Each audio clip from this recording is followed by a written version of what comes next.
What if the job she took to survive turned out to be the moment that changed her whole life? The wind howled through Dustford like a hungry wolf, carrying the bite of early winter and the promise of snow. Clara Whitlow stepped down from the freight wagon, her worn leather boots sinking into the frozen mud. She held her travel satchel close. It was small, but it carried everything she owned, everything she had left. "End of the line, miss?" the driver called before turning his mules away. He didn't wait for a reply. Clara was used to that. People forgot her easily. Sometimes she preferred it that way. Dustford's main street stretched ahead of her, rough and lonely. Wooden buildings leaned together like tired men after a long night. Smoke rose in thin gray lines above roofs. Somewhere down the street, the telegraph office clicked and clattered like a nervous heartbeat. Life existed here, but only just. Clara walked toward Matt's saloon, stepping carefully around frozen puddles.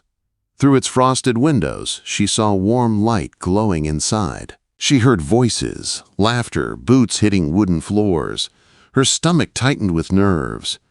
Walking into a room full of strangers was always the hardest part. They judged before she had a chance to introduce herself. She pushed the saloon door open. It creaked loud enough to announce her. The heat hit her like a wall, thick with tobacco smoke, whiskey, and sweat. Every man in the place went silent. Eyes turned toward her, curious, surprised, a few greedy. "Well now," a voice drawled from behind the counter, "what have we here?" The bartender was a broad man with a gray beard and sharp eyes. His name was Jake Matt. Clara had heard he needed a cook, and she needed a roof. "I'm looking for work," Clara said steadily. "I heard you might need a cook." Someone laughed. "Cook? Jake, since when you hirin' pretty things for the kitchen?" "Shed it, Riggs," Jake muttered without looking away from Clara. "Kitchen's tough work." Last girl lasted 3 days. "I can manage," Clara said. "I've cooked for wagon trains and railroad crews." A drunk cowboy leaned forward, smirking. "Bet you can manage all sorts of things, sugar." Before Clara could react, another voice cut through the room. Quiet, calm, but somehow powerful. "The lady's looking for honest work. Try it sometime, Donnelly." Clara turned. A lone man sat in the corner, half hidden in shadow. He wore a dust-coated coat and hat, and his coffee sat untouched.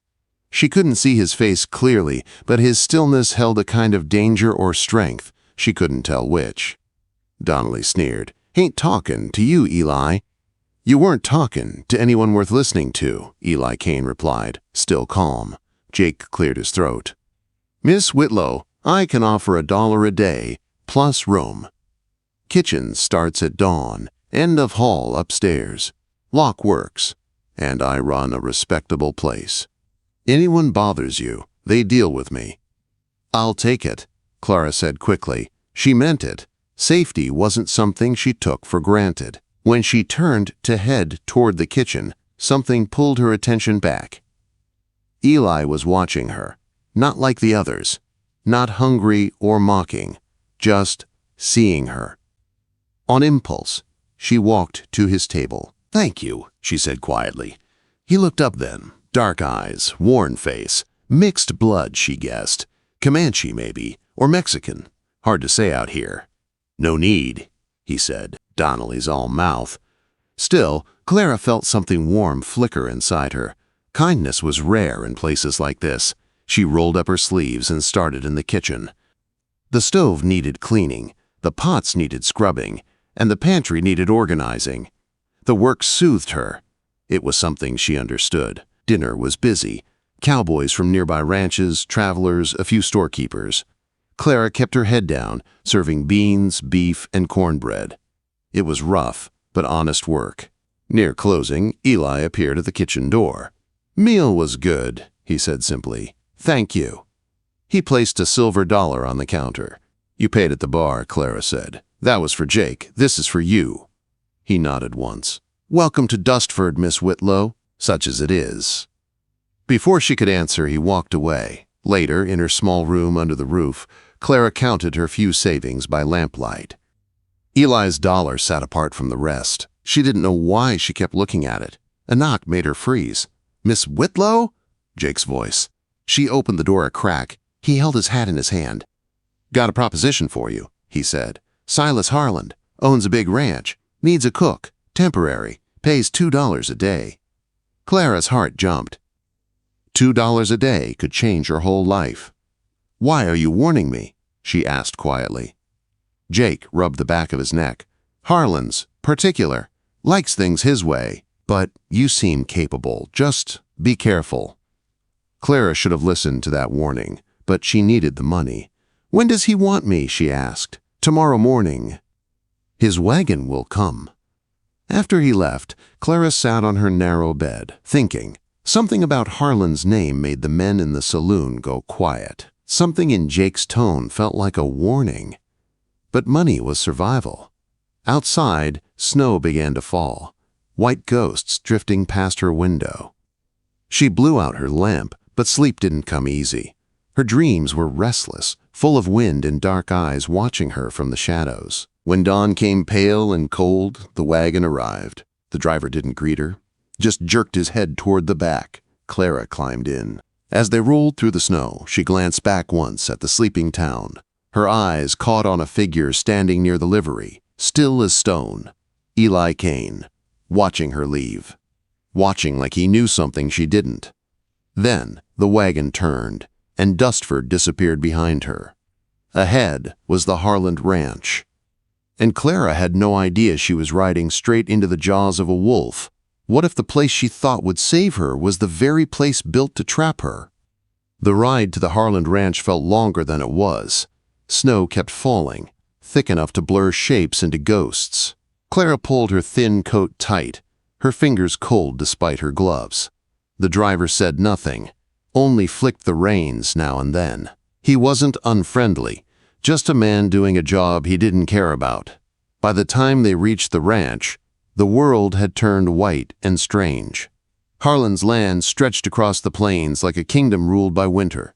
Fences ran in straight, perfect lines. Buildings stood neat in rows, nothing out of place.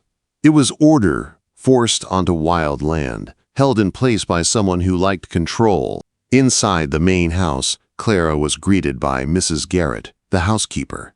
She was thin and sharp as a fence post, her eyes like cold metal. "You're the new cook," she said. Not a question. "Yes, ma'am." "No need to call me ma'am, just do the work. Breakfast at 6, dinner at noon, supper at 6. No mistakes." "I understand." "I hope you do," Mrs. Garrett replied. "Men here work the new irrigation channels. Rough sorts, but they know not to come near the house. Foreman Riggs handles them. He'll tell you what's needed." The name Riggs made Clara's stomach tighten. She remembered the drunken man in Jake's saloon, the one who'd laughed at her, the one Eli had silenced with a single calm sentence. She unpacked quickly, setting her things in the small room behind the kitchen. It was cleaner than she expected, but empty in a way that made her feel lonely. Like no one lived there. Just worked there. She had barely tied on her apron when Riggs appeared in the doorway. He filled the space with his broad shoulders and colder smile. "Well, now," he said slowly. "Silas told me we'd have a real cook. Didn't know he meant a pretty one." "Mr. Riggs," Clara said stiffly. "Just Riggs." He leaned against the doorframe like he owned the room. "I handle things around here. That means work crews, supplies, and people." Clara kept her hands busy with the apron strings. "I hope my work meets Mr. Harland's expectations." "Oh, I'm sure it will." His eyes lingered too long. "You got any problems, you come to me. I'll take real good care of you." The way he said it made her heart thud in warning. "I should get breakfast started," she said quickly.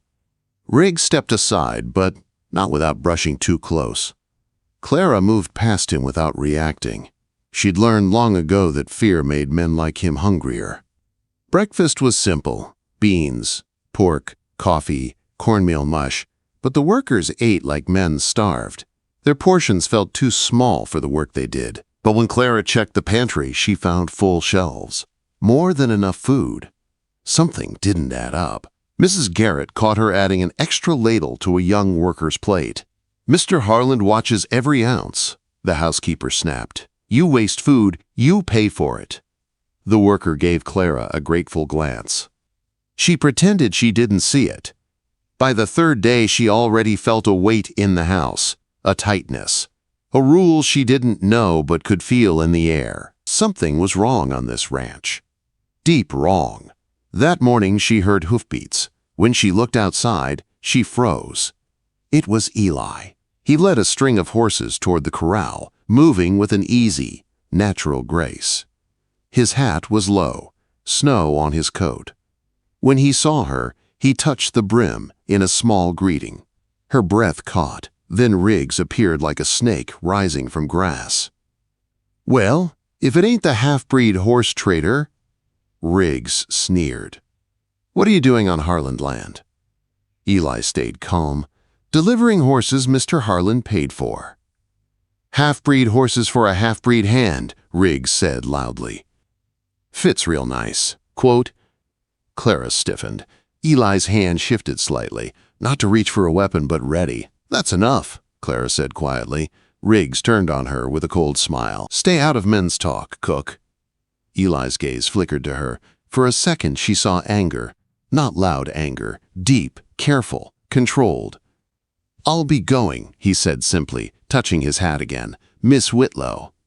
He rode off, and Clara felt something inside her tug painfully. Like she'd just watched something important slip away.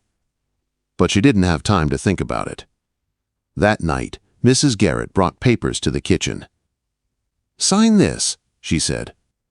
Clara scanned the document. It claimed she owed Harland 3 months, wages for travel, lodging, and supplies she never received.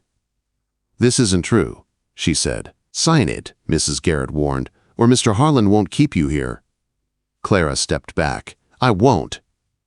The housekeeper's jaw tightened. "You'll regret that." Later, Riggs cornered her. His smile was slow and dangerous. "Heard you had trouble with paperwork," he said. "If you don't sign, well, accidents happen on ranches. Unlucky things." Clara backed toward the stove. "I understand perfectly." Before things got worse, a young worker rushed in. "Senora Clara," he blurted. "Men are asking for dinner." The distraction saved her, but only for the moment. That night, Clara packed her few belongings. She couldn't stay. She had to run. Even if it killed her. Near midnight, she slipped out the back door into the freezing dark. She made it half a mile before hoofbeats thundered behind her. She braced herself. "Easy," a familiar voice said. "Easy, Miss Whitlow. I'm not going to hurt you." Eli. He swung off his horse, wrapped his heavy coat around her shoulders, and lifted her onto the saddle. "Riggs threatened you," he said. "I heard him. That's why I came back." "You risked coming here?" she whispered. He climbed up behind her, his arms around her as he took the reins. "Better that than leaving you here with him." Clara felt tears burn her eyes, not from fear, but from the first safety she'd felt in weeks. "Where are we going?" she asked. "My place," Eli said. "It's not much, but it's safe." Quote. She leaned back into him, letting herself trust him. "Hold on," he murmured, and she did. She held on as he carried her away from Harland Ranch, away from danger, and into a night that felt kinder with him beside her. What if running into the winter night was not the end of her danger, but the beginning of her truth? Eli's cabin appeared through the swirling snow like something out of a dream, small, steady, and warm against the storm. He lifted Clara gently from the saddle, his hands careful even as the wind tried to pull them apart. Inside, the cabin glowed with firelight. A small bed, a table, a stone hearth. Simple, but safe. Clara stood near the fire, shivering as the heat slowly returned to her body. Eli moved around the room with calm efficiency, setting water to boil, hanging blankets closer to the fire, checking the locks. "You're safe now," he said softly. No one had said those words to her in years. Hearing them made her throat tighten. She watched him quietly as he worked. He carried himself like a man used to danger, steady, controlled. But there was gentleness in everything he did. It surprised her, It warmed her more than the fire. When the coffee was ready, he handed her a cup and sat across from her. "Why did you come back for me?" she asked. Eli took a slow breath. "Couldn't sleep. Something in me kept saying you were in trouble. When a man like Riggs looks at a woman the way he looked at you, it never means anything good." Clara lowered her eyes. "I didn't know where else to go." "You came to the right place," he replied. They talked quietly as the storm raged outside. Clara told him about the false papers, the hunger she'd seen among the workers, the fear that hung over the entire ranch.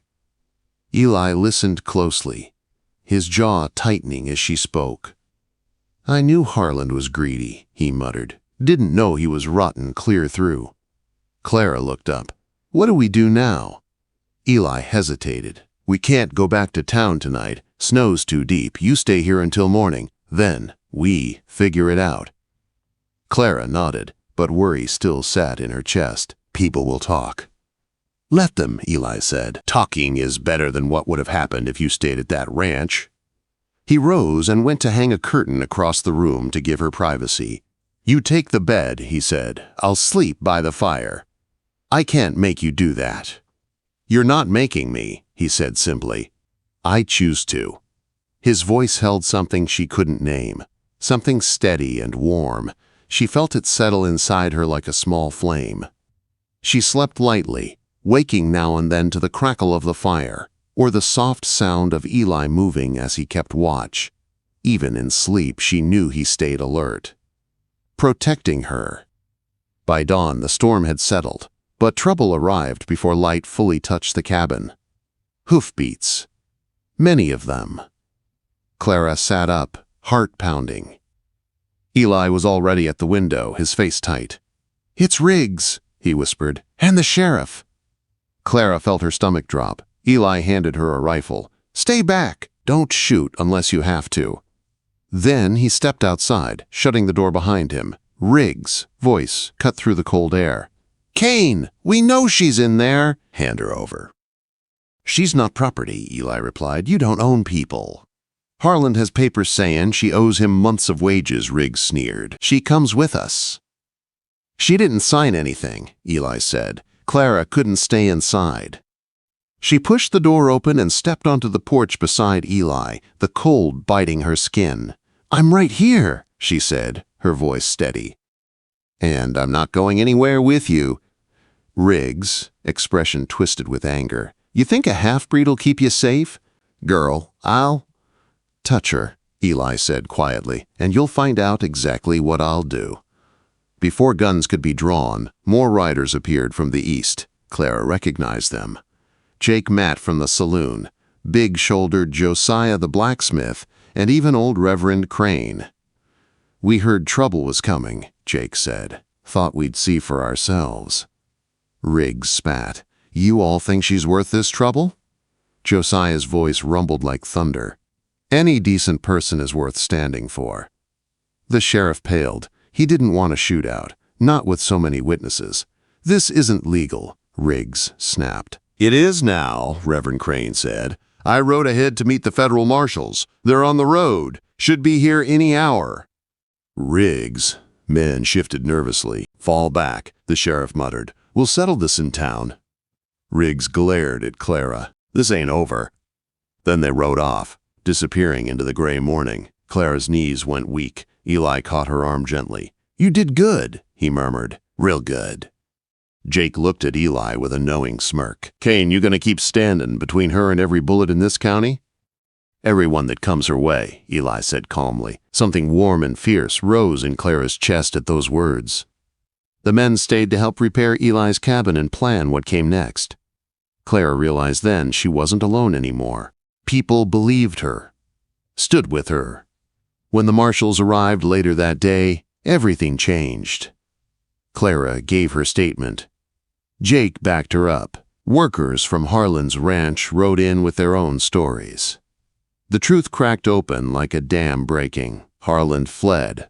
Riggs went into hiding, and the law finally turned toward justice. When the dust settled and the sun dipped low, Clara found Eli standing beside the creek near his cabin. He turned when he heard her steps. "You're safe now," he said quietly. "I feel safe," she replied, "but not because of the marshals." Eli's breath came out slow. "Then why?" Clara stepped closer. "Because of you." For the first time since she'd met him, Eli looked unsure. "Clara, if you stay here, if you stay with me, people will talk." She moved even closer, until their breath mixed in the cold air. "Let them," she whispered. "I'm tired of being afraid of gossip." Eli reached up, brushing a stray lock of hair from her cheek. His hand stayed there, warm against her skin. "I wanted you to be my woman," he said softly, "from the first night I saw you walk into that saloon." Clara felt her heart open like a door. "Then I am," she whispered. His arms went around her. Not rough, not demanding, just right. He pulled her close, steady and sure, and she felt the world fall quiet as he kissed her. Slow, deep, certain. In that moment, the harsh land felt gentle. The cold air felt warm, and Clara knew she had found not just safety but a home. With him. With Eli Cain.